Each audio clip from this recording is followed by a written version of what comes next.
I used to think all those stories about haunted schools were just made-up nonsense. You know, the kind of urban legends teachers tell to keep kids from sneaking around at night. But what happened to me and to my classmates wasn't just a story. It's something I can't ever forget. The high school I went to, St. Augustine High, was old, like over 100 years old. Most of the buildings had been renovated except for one section. Students called it the Forgotten Wing. It was this long hallway on the second floor, sealed off with heavy chains and a faded sign that said, "Condemned, unsafe." No one was supposed to go in there. The teachers never mentioned it.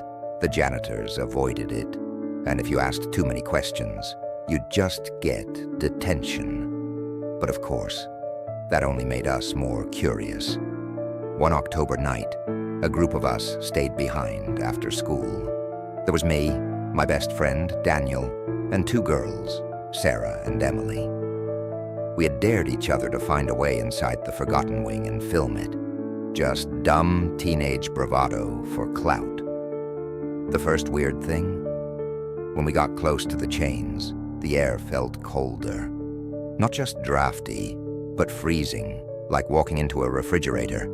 And it smelled rotten, like wet mold and something metallic. Daniel was the one who found the trick. The chains weren't actually locked.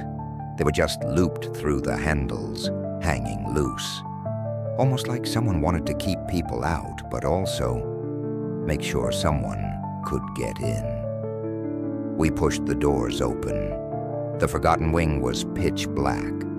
Our phone flashlights cut through the dust and revealed old classrooms.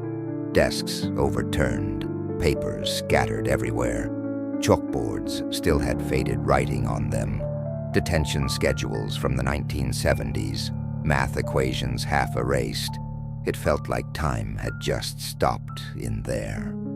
Sarah whispered, "This place gives me the creeps." And her voice echoed way too loud. The sound bounced down the hallway and came back to us like 100 whispers at once. That's when Emily noticed something. At the end of the hall, one of the classroom doors wasn't just ajar, it was wide open. But here's the thing, we had heard nothing open.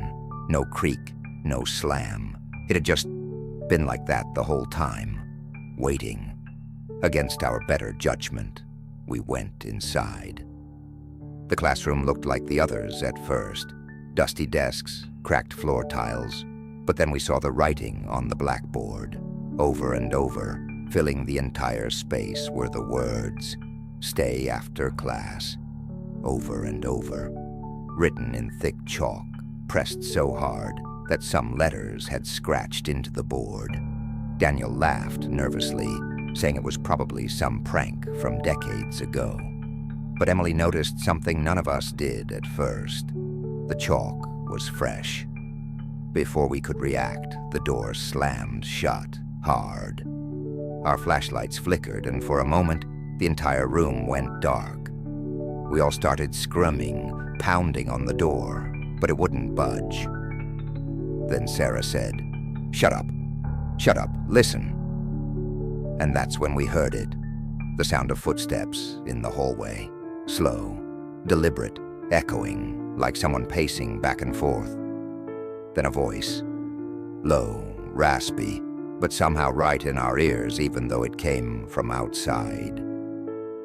"Detention isn't over yet."